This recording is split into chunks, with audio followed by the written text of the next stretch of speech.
O mistério de como a princesa Diana morreu tem fascinado o mundo há mais de uma década. Será que ela foi vítima de um acidente ou de algo mais sinistro? Essa é a questão que um júri na Inglaterra com 6 mulheres e 5 homens devem responder. Esta semana, 3 ônibus levaram o legista e o júri a Paris para visitar o túnel Alma, o local onde o carro que levava a princesa Diana e Dodi Fayed se acidentou.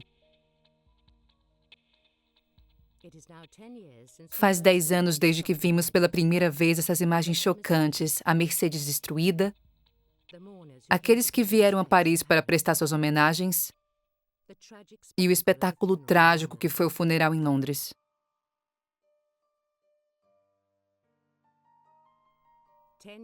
Após 10 anos, o inquérito inglês sobre as mortes de Diana e Dodi finalmente foi aberto, com um custo de 10 milhões de libras e duração de 6 meses. Desde o início, a transparência do legista tem sido incomum, liberando as filmagens de circuito interno pouco vistas das últimas 12 horas de Diana. Agora é possível contar a história daquela noite quadro a quadro. As imagens revelam os pequenos detalhes como Dodi e Diana de mãos dadas por quase 8 minutos antes de entrarem no carro.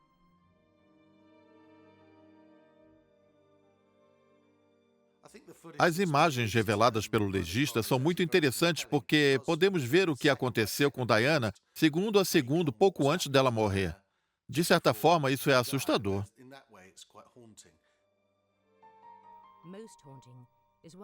O mais assustador é este que pode ter sido o último sorriso de Diana registrado em imagens.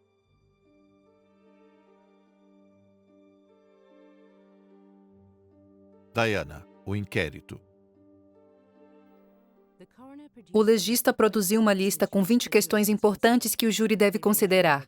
Elas vão da possível gravidez de Diana à embriaguez de Henry Paul, o papel dos paparazzi e as cartas de Diana ao príncipe Philip. William e Harry querem que esse inquérito seja transparente e o mais célere possível. Se com transparente eles querem dizer minucioso, não há dúvidas de que o legista cumpre esse papel, como já vimos. Mas quanto à celeridade, creio que não seja apropriado sacrificar a qualidade em nome da velocidade. Se nós já esperamos por tanto tempo, então que leve o tempo que for necessário, principalmente na reta final. O povo está satisfeito em finalmente ver a verdade revelada. 2 anos após o acidente, o inquérito francês, presidido pelo juiz Hervé Stéphan, culpou o motorista da Mercedes Henry Paul e concluiu que ele estava bêbado. Na Inglaterra, um legista foi indicado, porém ele faleceu antes de dar início ao inquérito.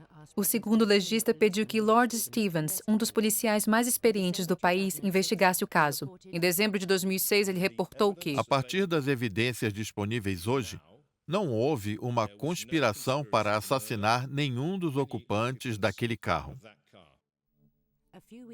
algumas semanas após o relatório, o segundo legista renunciou. Uma terceira legista, Lady Butler Sloss, foi então indicada, mas por ser uma juíza da família, ela teve problemas com o processo. Inicialmente houve a proposta de que Lady Butler Sloss não tivesse um júri e que o inquérito não fosse aberto ao público. Isso seria péssimo e alimentaria ainda mais as teorias de conspiração. Quando a Corte de Apelação insistiu no júri, Lady Butler Sloss renunciou, alegando não ter a experiência necessária para trabalhar com júris. Na semana passada, o quarto legista, o Lord Juiz Scott Baker, finalmente abriu o inquérito, um ato obrigatório quando qualquer cidadão britânico morre no exterior sob circunstâncias incomuns. Eu sei o que aconteceu com eles. Eu sei que eles foram assassinados e tenho certeza que o júri do povo comum vai confirmar as suspeitas que tive pelos últimos 10 anos e pelas quais eu tenho lutado para trazer justiça ao meu filho e à princesa Diana. Precisamos nos perguntar o porquê de termos esse inquérito. A única razão do inquérito existir é que Al-Fayed é rico e foi capaz de manipular o sistema legal inglês, que é um dos mais íntegros do mundo. Ele foi capaz de manipulá-lo para seus próprios fins e criar esse espetáculo. 80 pessoas foram convocadas para a Real Corte de Justiça em Londres e passaram por um questionário. As perguntas foram: você é associado à família real, à família Al-Fayed ou à família Spencer? Você já trabalhou para o MI5 ou MI6? Você esteve envolvido na investigação ou na denúncia das circunstâncias da morte? Das 80 pessoas que foram questionadas, 25 foram consideradas aptas a servir e terão de retornar aqui na terça-feira. 55 pessoas foram desqualificadas porque tinham alguma relação com os envolvidos, trabalhavam para o M5 ou M6 ou tinham um posicionamento definido do caso. Na Corte de 72, o Lorde Juiz Scott Baker fez um anúncio firme. Vocês estarão sobre o crivo da opinião pública de uma forma nunca vista antes em nenhum inquérito. Todos estaremos, mas isso não pode impedi-los de apreciar os fatos friamente e ignorando tudo que ouviram ou que ouvem fora desse tribunal. Catherine Whitty era a correspondente real da Sky, mas agora trabalha para Mohammed Al-Fayed. Ela esteve no tribunal no primeiro dia. Acredito que havia uma expectativa de que algo grande aconteceria no primeiro dia. Porém, o legista deu início à sua declaração aberta e todos ficaram em silêncio, porque ele não deu apenas uma breve descrição dos fatos incontestáveis. Ele começou a falar sobre as evidências e a dar suas opiniões de maneira velada, mas eram de fato suas opiniões. Mohammed ficou surpreso com isso, assim como nossos advogados, o que serve para mostrar que desde o primeiro momento o fenômeno Diana e esse processo que a envolve ainda tem o poder de surpreender. O legista falou sobre uma conversa entre Frank Klein, o diretor-geral do Hotel Ritz, e Mohammed Al-Fayed, que aconteceu poucos momentos após o acidente, quando Mohammed recebeu a notícia, onde ele mencionou que Mohammed já se referia ao fato como um assassinato. O legista questionou como ele sabia que era um assassinato poucos momentos após o fato. As imagens-chave foram registradas por 31 das 43 câmeras de circuito interno no Hotel Ritz, no centro de Paris. O que nós vemos? Nós vemos Diana e Dodge pegando o elevador enquanto ele aparenta estar feliz. E por que não estaria? Ninguém está negando que eles têm um relacionamento. Esse é um comportamento normal. Eles acreditam que tudo já estava preparado. Eles saíram pelos fundos do hotel e iriam até o apartamento de Dodge. Eles não faziam ideia de que alguns minutos depois eles estariam mortos. Dos 20 questionamentos que o inquérito precisa esclarecer, um se sobrepunha aos outros. Se Henry Paul teve a capacidade de dirigir afetada por bebidas ou drogas. Boa noite. A Procuradoria de Paris declarou hoje que o motorista do carro no qual Diana foi ferida fatalmente tinha níveis ilegais de álcool no sangue. Os níveis dele estavam 3 vezes acima do limite francês e 2 vezes acima do limite inglês. Uma das imagens mais intrigantes foi exibida há 4 anos no Canal 5. Às 23h11, Henry Paul, 3 vezes acima do limite francês, conseguiu amarrar o cadarço de seus 2 sapatos. Ele se abaixa, altera seu peso entre as pernas direita e esquerda e se levanta normalmente. Ele parecia bastante sóbrio para mim e para qualquer pessoa que assistisse a essa filmagem.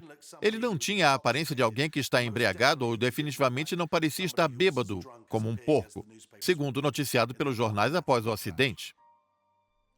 O relatório de Lord Stevens dizia que Henry Paul andava pelo hotel com funções aparentemente normais, sem indicativos de alteração, porém seu veredito foi que os exames de sangue de Henry Paul indicavam alto teor alcoólico. Se o júri não estivesse convencido que Henry Paul estava bêbado demais para dirigir, eles estariam contestando todas as deliberações anteriores. O legista os havia alertado daquilo que é chamado de incidente maior. Se a evidência foi forjada para sugerir que Henry Paul estava embriagado quando de fato não estava.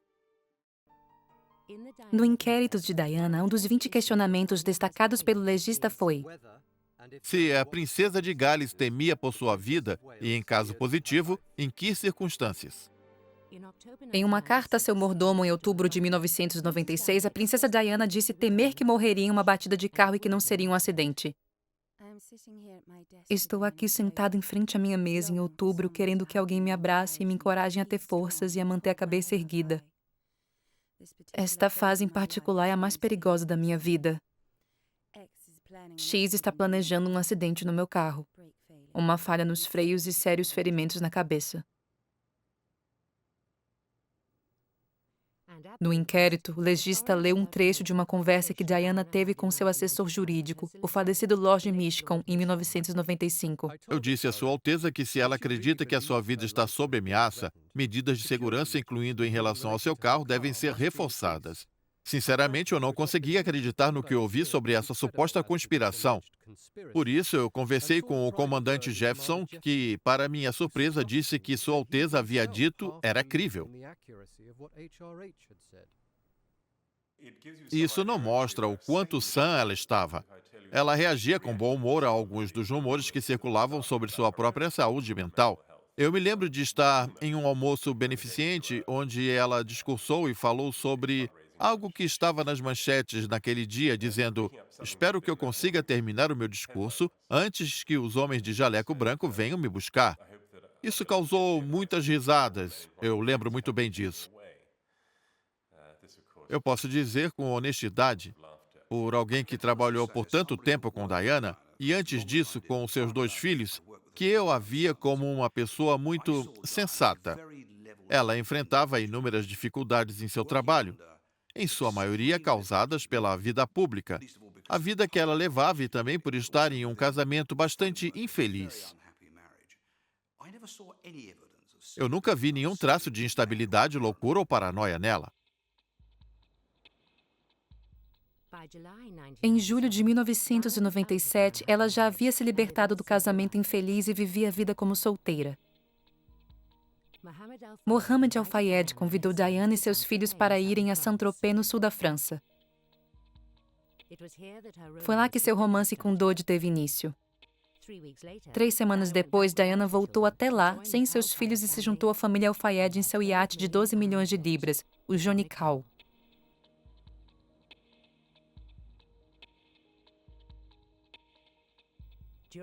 Durante o cruzeiro, Diana não escondeu seu novo relacionamento com Dodi Al-Fayed. O casal gerou ótimas manchetes.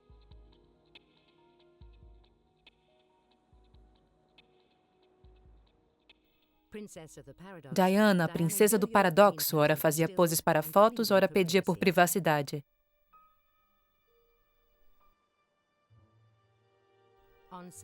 No sábado, 30 de agosto, Diana, Dodi e o guarda-costas Trevor Rhys Jones deixaram Jonical e foram rumo ao aeroporto de Olbia, na Sardenha. Lá eles entraram em um jato particular que decolou rumo a Paris, onde eles foram recebidos por paparazzi no aeroporto de Le Bourget. Entre eles estava Fabrice Chasseri. Suas fotos capturaram um trecho dessa história. É possível ver Trevor e Cass Wingfield saindo do avião. A primeira vez que as 4 pessoas que estariam naquele fatídico acidente se encontraram. Naquele momento, nós estávamos com os funcionários da alfândega.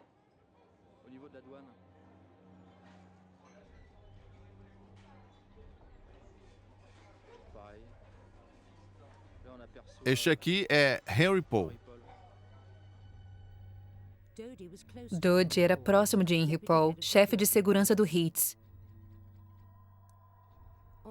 Henry Paul tinha um passado complicado, o que gerou um dos questionamentos-chave feitos no inquérito. Se os serviços de segurança ingleses ou quaisquer outros estavam envolvidos na colisão. O amigo mais próximo de Henry Paul disse ao inquérito de Stevens que Paul não recebia pelos serviços de segurança, porém ele tinha conexões com eles. Essa declaração é consistente com o que ele disse em 2003. Eu sempre soube que ele tinha alguns contatos com o serviço secreto, porém eles tinham relação com o seu trabalho, não tinham relação em trair pessoas e também conduzir operações. Conforme ele mesmo disse, isso é uma fantasia. O fato de que ele trabalhava no hotel possibilitava esse tipo de contato? Sim, com o serviço secreto inglês, israelense, qualquer um deles. O hotel não recebe clientes de apenas uma parte do mundo. Todo mundo sabe disso. Lord Stevens disse que um dos serviços secretos franceses confirmaram que Paul era um conhecido deles e que foi encarregado de fazer questionamentos nos círculos do hotel. Quanto ao MI6, Nós passamos 3 semanas dentro do MI6, verificando documentos, indo aonde quiséssemos e examinando os seus registros de uma maneira que nunca antes havia sido permitida ao país. Não encontramos nenhuma informação vinda de Henry Paul. Nós também não encontramos traço algum de algo que pudesse servir de evidência para corroborar a teoria de conspiração de assassinato e de que essas organizações estivessem envolvidas. No sábado, Henry Paul acompanhou Diana e Dodie enquanto eles visitavam a Vila Windsor, nos arredores de Paris.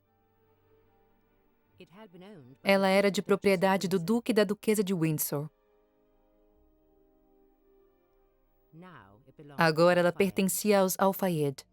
Ela sabia que tinha o potencial de se tornar a nova Duquesa de Windsor, uma bomba relógio que eles precisavam observar com cuidado, e ela não se opunha a provocá-los. Ela gostava de pensar que seu caso com Dodge incomodava a todos no Palácio de Buckingham, e isso acontecia. Esse revanchismo fazia parte da sua personalidade. Após isso, Diana e Dodie foram até outra das magníficas propriedades dos Al-Fayed em Paris, o Hotel Ritz. Imagens recém-divulgadas do local dão uma perspectiva singular às últimas horas do casal. Às 16h55, eles passaram pelo lobby. Trevor Rhys-Jones estava atrás deles.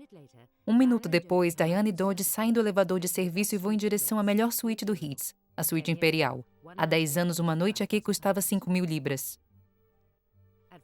Às 17h40, Dodie sai do hotel. Henry Paul abre a porta de um dos carros do Ritz para ele. Dodie é levado até Repossy, um dos joalheiros mais consagrados de Paris, que ficava do outro lado da Praça Vendôme. A seguir, temos 2 questionamentos-chave do inquérito.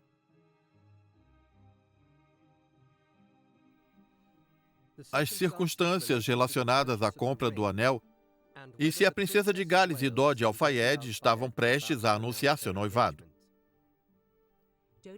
Dodie esteve com Reposse durante 7 minutos e meio. Após isso, ele voltou ao hotel trazendo um catálogo. Ele sobe as escadas para ir até Diana na suíte imperial. Dodie envia então um dos gerentes do hotel, Claude Roulet, até Reposse. Ele está marcado com um ponto vermelho.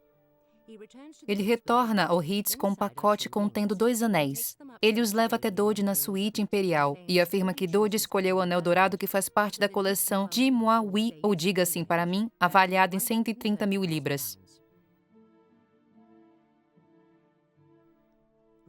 Roulet é visto depositando o anel no cofre de depósitos do Ritz e assinando o livro. Há dúvidas se esse era de fato um anel de noivado. Também há dúvidas quanto à versão dos fatos apresentados pelo joalheiro Albert Reposse, quando questionado pela equipe de Lord Stevens no inquérito. Tudo isso deve ser levado em conta pelo júri. Pouco antes das 19 horas, Dodie e Diana deixam o hotel.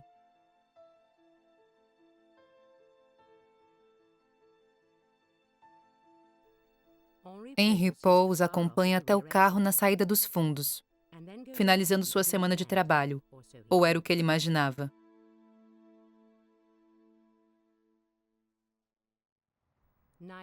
Ninguém entre a polícia francesa, Lord Stevens, MI6 e os serviços secretos franceses conseguiram descobrir durante esses 10 anos um dos questionamentos-chave do legista. O que Henry Paul fez entre as 19 e 22 horas do dia 30 de agosto de 1997. Enquanto isso, Dodie e Diana foram até o apartamento de Dodie no número 1 da rua Arsène Rousset, próximo a Champs-Élysées, onde beberam champanhe. Dodie reservou uma mesa em um dos melhores restaurantes de Paris para as 21h30, mas às 21h40 ele cancelou devido à grande multidão do lado de fora.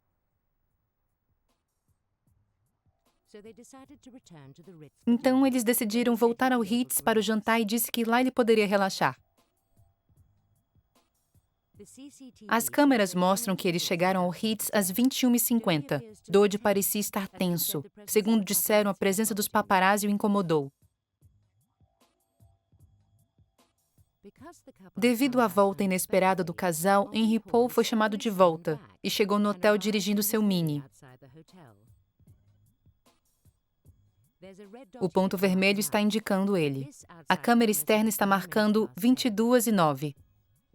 Quando ele entra, a câmera interna está indicando 22h07. Há uma pequena discrepância no horário das câmeras. As gravações do circuito interno mostravam várias coisas. Um dos aspectos interessantes mostrados é que, quando Henry Paul retorna ao hotel, vemos ele entrando no ambiente com um ar de autoridade típico dele e indo até o bar. Ele foi chamado de volta. Não sabemos exatamente por quem, mas ele está trabalhando.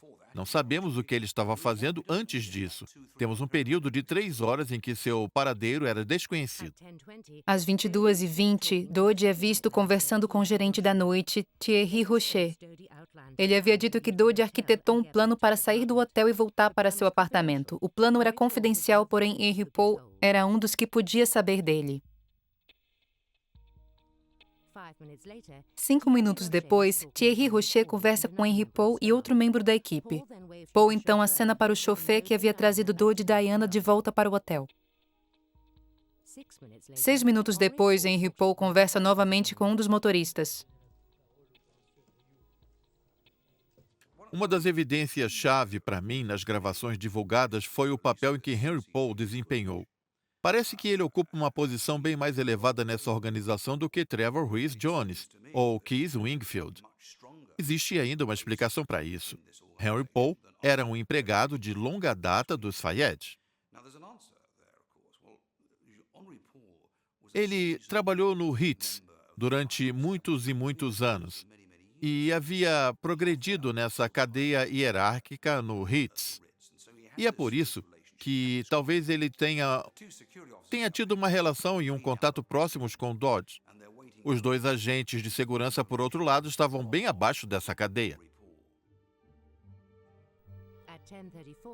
Às 22h34, Henry Paul sai pela primeira vez do hotel de um total de 5 saídas e vai até a Praça Vendôme, onde ele passa 7 minutos conversando com os paparazzi. Às 22h43, Henry Paul volta ao HITS e vai até o bar para terminar o seu Ricard, uma bebida alcoólica feita de erva doce, uma das 2 doses que ele havia pedido naquela noite no HITS. Às 23h10, Henry Paul vai novamente até a Praça Vendôme. Ele conversa com o motorista da Range Rover de Dodge. Ele então caminha na direção dos paparazzi.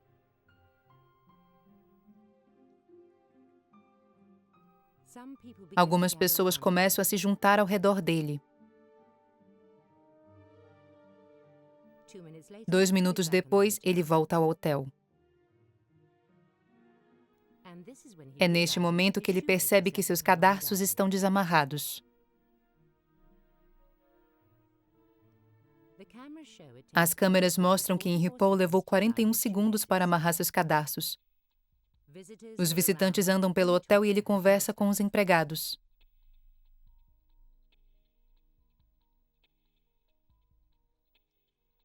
Em seguida, ele sobe as escadas para se juntar aos guarda-costas em frente à suíte imperial onde Dodge e Diana estão.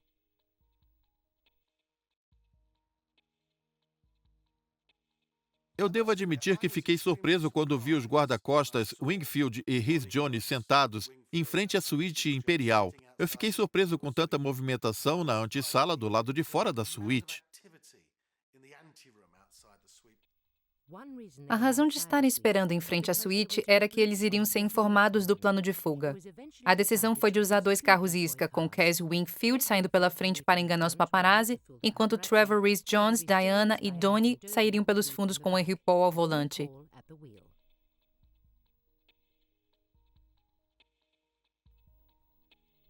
Henry Paul desceu as escadas e saiu para falar com os paparazzi mais uma vez.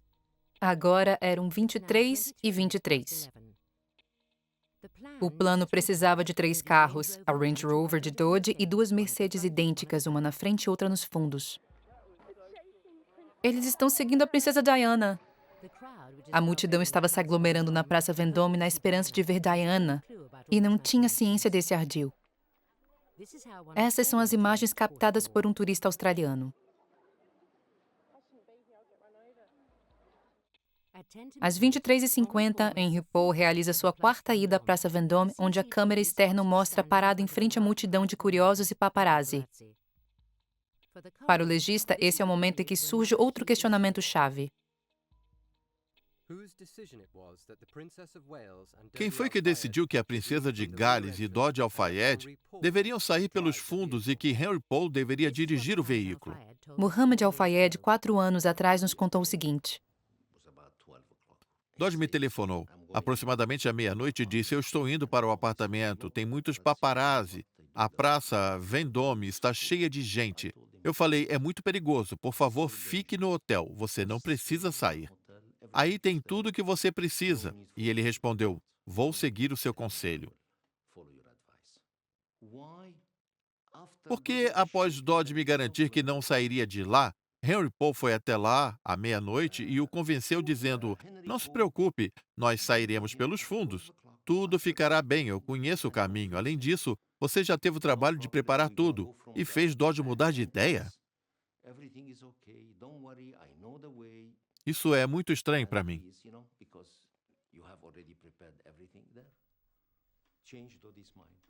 Dodge não havia mudado de ideia, pois, como Lord Stevens concluiu, o plano do carro isca havia sido uma ideia de Dodge.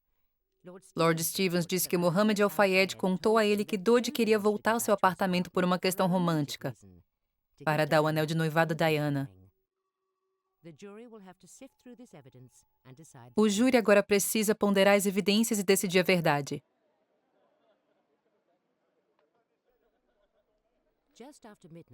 Pouco após a meia-noite, em frente ao Ritz, a multidão aguardava. O motorista da isca, que aparece com uma barba, entra no hotel e passa por Henry Paul. Nesse mesmo momento, os guarda-costas verificam o caminho e o elevador de serviço dos fundos pelo qual Dodge e Diana deixarão o hotel. No térreo, Henry Paul conversa pela última vez com os motoristas dos carros isca.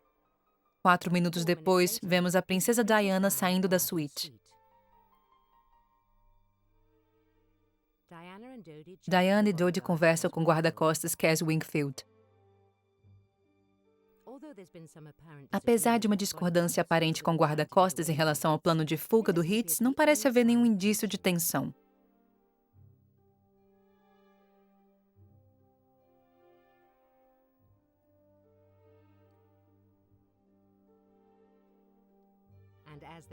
Enquanto eles se preparam para sair, Diana parece estar rindo.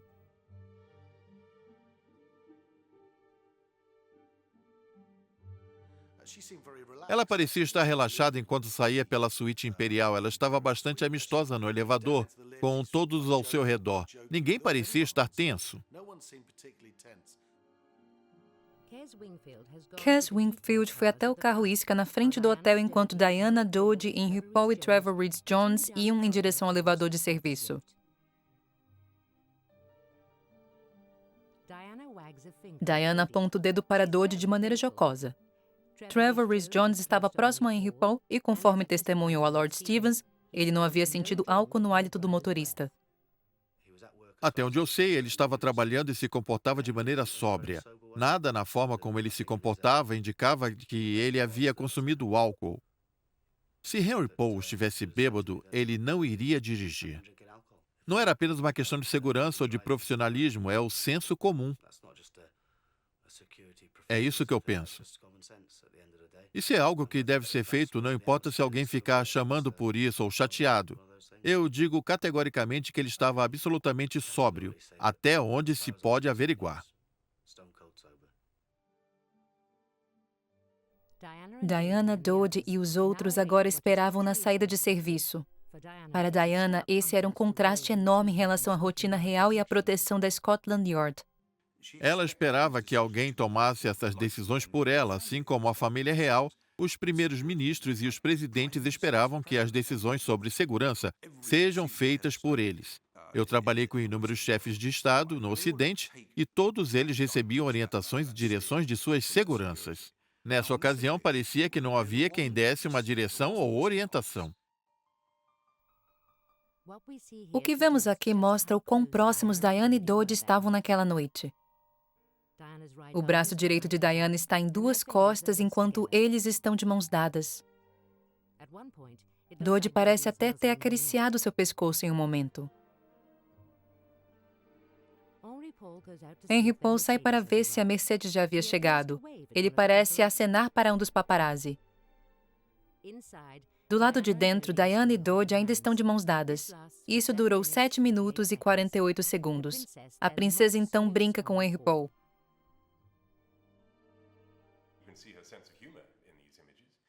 Podemos ver seu senso de humor nessas imagens, especialmente em relação a funcionários e trabalhadores. Ela era conhecida por ser alguém agradável com quem trabalhava com ela.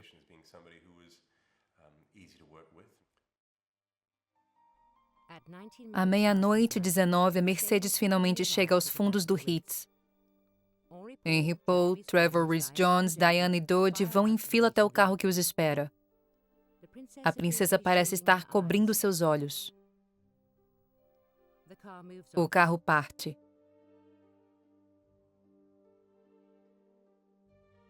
Na frente do hotel, os carros isca começam a se mover. Os paparazzi se dispersam após perceberem que foram enganados. Diana e Dodge, com Henry Paul ao volante, conseguiram uma vantagem. A perseguição começou. A princesa Diana passou suas últimas horas no Hotel Ritz, em Paris. Muitos desses momentos foram registrados em vídeo e revelados pelo legista. À 00:20, a Mercedes, levando Diana, estava se afastando do Ritz bem à frente dos paparazzi.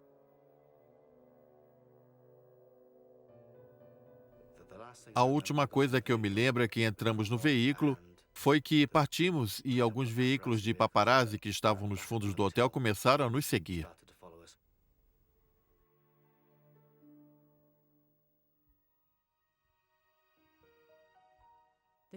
O caminho mais curto do Ritz até o apartamento de Dodge passa pela Champs-Élysées, mas como a filmagem do turista australiano mostra, o trânsito estava congestionado naquela noite. Na Praça da Concórdia, ao invés de ir pela Champs-Élysées, Henry Paul seguiu reto e passou pelas margens do Sena. A Mercedes deveria ter ido para a direita antes do túnel Alma, conforme mostrado pela linha vermelha. Ao entrar no túnel, a Mercedes começa a se distanciar do apartamento de Dodge. Nós sabemos hoje que a Mercedes estava andando a uma velocidade entre 98 e 101 km por hora. O legista disse: Era certo que Henry Paul conhecia Paris. Algo deve ter motivado ele a alterar a rota e passar pelo túnel. A pergunta é, por que ele ignorou o caminho que ficava antes da entrada do túnel? será que algo estava bloqueando a passagem da Mercedes? Uma questão que o legista apontou foi: Se um Fiat Uno ou qualquer outro veículo causou ou contribuiu com a colisão. a polícia parisiense encontrou fragmentos da lanterna traseira de um Fiat Uno branco dentro do túnel. Será que esse carro entrou no caminho da Mercedes? Os noticiários fizeram uma projeção 18 dias após o acidente. O espelho lateral da Mercedes foi encontrado neste local com vestígios da pintura de outro carro e fragmentos da lanterna traseira de um Fiat. A Mercedes foi jogada para o muro à direita e depois foi em direção ao 13º pilar no meio do túnel. A polícia francesa examinou 4.668 veículos, mas não encontrou nenhum Fiat Uno que tivesse sido danificado daquela forma. Al-Fayed contratou uma equipe de policiais franceses aposentados que alegou ter solucionado o mistério. Eles encontraram o Fiat em um estacionamento. Sua lanterna traseira havia sido trocada e ele pertencia a um homem que passou o verão todo fotografando Dodge e Diana, James Anderson. Ele era um dos paparazzi mais famosos do mundo. Ele tinha um Fiat Uno branco que suscitou a questão. Se James Anderson estava em Paris na noite da colisão. Ele foi questionado por um programa de televisão francês nos anos 2000. Eu tenho um ótimo passado com este Fiat. Ele já andou 325 mil quilômetros. Há algum tempo eu tirei algumas fotos de Giovanni Agnelli, o fundador da Fiat, nadando perto do seu iate. Eu tirei as fotos e, no dia seguinte, eu esbarrei com ele no porto de Saint-Tropez. E ele disse que já havia dirigido esse carro por 200 mil quilômetros. Então, respondeu, incrível, se você alcançar 500 mil quilômetros, eu te darei um carro novo. Anderson contou a algumas pessoas que ele estava no túnel na noite do acidente. Elizabeth Dart, a viúva de um de seus amigos, disse para nós há 5 anos que ele alegou ter estado no local. Ele me disse que estava no túnel, mas que não foi visto pela polícia porque ele era esperto demais para ser pego. Lord Stevens conversou com Elizabeth Dart e sua filha Josephine e disse: elas parecem ser testemunhas confiáveis que não têm nada a ganhar ao inventar tal conversa. Mesmo assim, Lord Stevens não acreditou na história de Anderson e concluiu que ele não estava em Paris na noite do acidente. Um detalhe desse caso é que Anderson morreu nos anos 2000 após atirar fogo em si mesmo dentro de seu próprio carro em uma área rural deserta. Lord Stevens acrescentou que não há evidências de que ele tenha sido assassinado. O júri irá decidir se ele teve alguma participação significativa no acidente.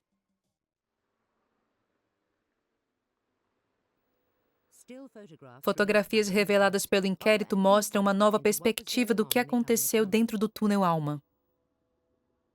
À 00:32, Dodge Al-Fayed e Henry Paul já estavam mortos. A princesa Diana estava em estado crítico e recebendo os primeiros socorros do Dr. Maillet, um médico francês que estava dirigindo pelo túnel. As fotos têm relação com outra questão. Se as ações do paparazzi causaram ou contribuíram para causar a colisão. Estas imagens mostram os paparazzi se aglomerando no túnel. Apesar de Lord Stevens dizer que este comportamento pode ser considerado moralmente questionável por alguns, não há evidências de que eles fizeram algo de errado. Porém, a reação imediata da polícia francesa foi prender os 7 paparazzi até o dia seguinte. Muitas de suas fotografias foram confiscadas e nunca foram devolvidas, mesmo que todos os inquéritos tenham mostrado que eles não contribuíram para o acidente. A participação dos paparazzi será ponderada pelo júri. Outra questão que eles devem considerar é: Se a vida da princesa de Gales teria sido salva se ela tivesse chegado ao hospital mais rapidamente. a ambulância não foi em direção ao hospital mais próximo, mas sim para La Petite-Salpêtrière, a uma distância de menos de 5 quilômetros. Diana chegou ao hospital apenas 1 hora e 43 minutos após o acidente.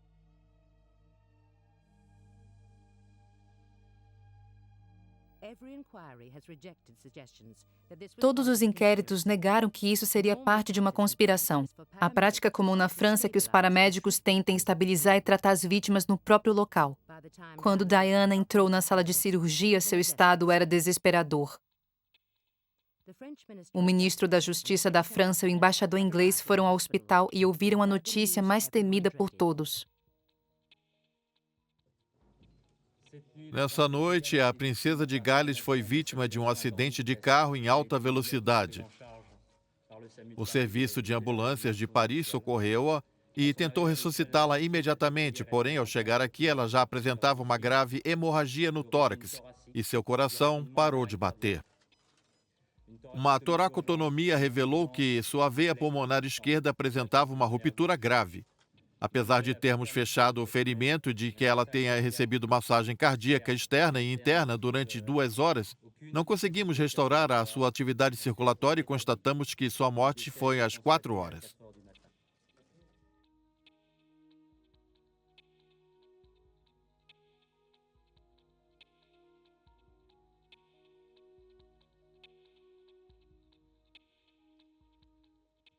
Foi um choque intenso. De alguma forma estranha, eu escrevi sobre isso. Uma parte de mim achou que era inevitável que ela nunca...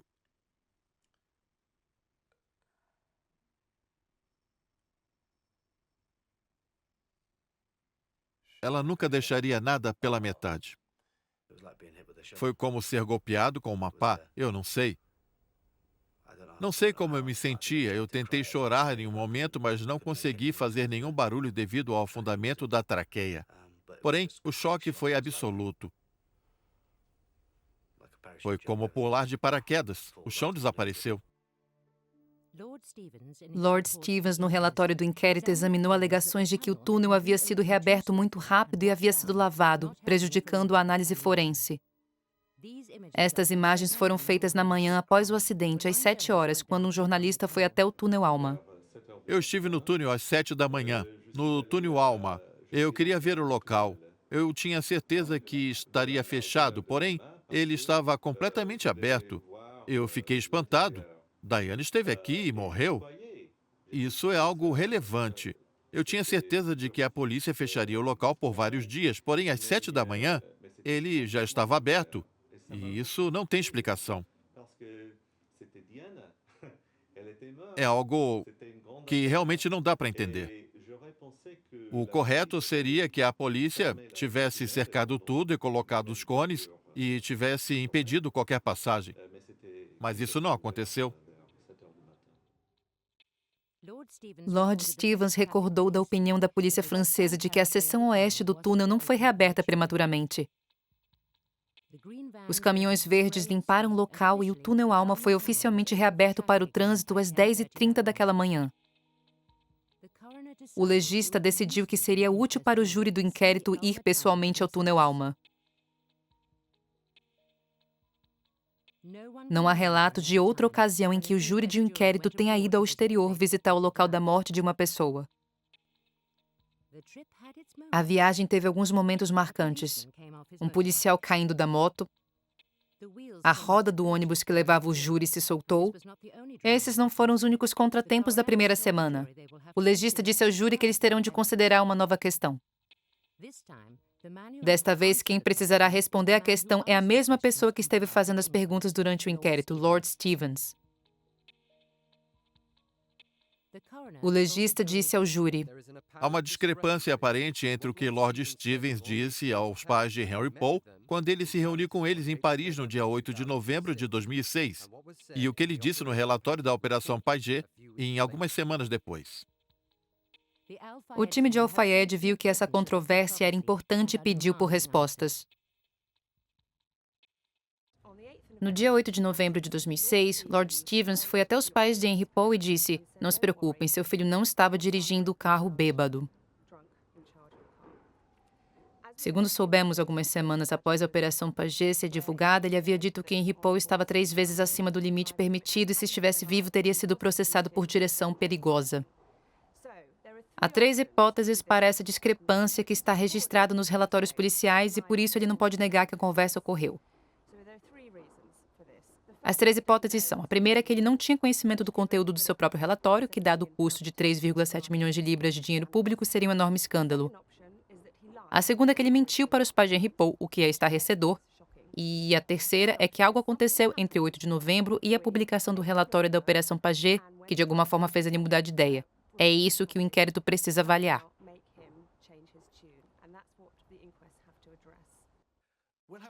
Vamos precisar esperar para ver as evidências que Lord Stevens fornecerá. No entanto, é estranho que ele tenha feito isso porque em seu relatório diz claramente que a Operação Paget conclui que Henry Paul estava embriagado.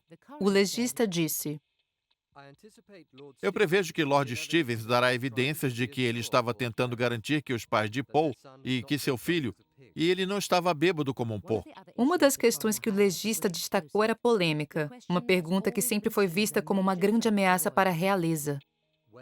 Se a princesa de Gales estava grávida. Assim que ela morreu, surgiram questões sobre a possibilidade de ela estar carregando um bebê.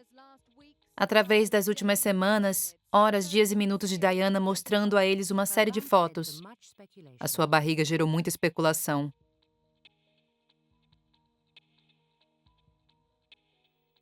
O legista disse ao júri: Vocês também verão evidências de que Diana estava tomando pílulas contraceptivas. É provável que a gravidez seja uma questão de que ela não possa ser comprovada por nenhum método científico nesse caso. Porém, Lord Stevens não tinha dúvidas quanto a isso. A princesa de Gales não estava grávida no momento da sua morte. Nossas conclusões foram corroboradas por exames forenses realizados no sangue coletado na Mercedes quando ela foi trazida de volta a este país. Evidências vindas de amigos próximos e associados mostravam que ela não estava em um noivado e não estava na iminência de entrar em um noivado. O pai de Dodge não acredita nisso, porém essa é uma questão que o júri julgará. Nos próximos 6 meses, o júri ouvirá diversas alegações do tipo e contra-argumentos. Dentro e fora da Corte 72, o povo irá expressar profunda paixão e um ceticismo agudo. Ela não era apenas uma princesa, ela não era apenas uma moça bonita que trabalhava ocasionalmente com caridade. Ela foi uma mulher muito influente, e uma das razões pelas quais esse inquérito me deixa irritada é que é assim que ela será lembrada. Essa é a tragédia suprema para Diana. O povo e eu, assim como os amigos com quem conversei, sentimos que ela merece um descanso. Há algo de suspeito nesse caso, mas o fato é que nós, a população comum, nunca saberemos a verdade. A família real expulsou Diana e tirou dela seu título honorífico. Houve muita difamação contra Diana. Pessoas a acusavam de ser mentalmente instável. Era um tratamento injusto. O temor genuíno que ela tinha por sua segurança precisam ser examinados minuciosamente no tribunal. É por isso que estamos aqui. Se você estiver aqui e ver como ocorreu o caso, você se sentirá reconfortado na consumação do processo legal. Não importa o tempo que levou, o custo que teve ou quão complicado pareceu ser. Ele ainda tem um caráter reconfortante. Certamente é devido ao sentimento de que, quando ele estiver finalizado, todos nós estaremos um pouco mais próximos da verdade. Acredito que o inquérito vai ocorrer mais devagar agora que teremos uma averiguação mais detida das evidências forenses. Não será algo tão dramático quanto foi na semana da abertura. O legista disse. Os inquéritos costumam levar 6 meses. O inquérito vai passar a averiguar histórias periféricas daquelas que geraram manchetes nos jornais, mas não provam se Diana foi assassinada ou não. Elas geram uma cortina de fumaça, o que pode deixar o júri indeciso sobre supostas perguntas que não foram respondidas.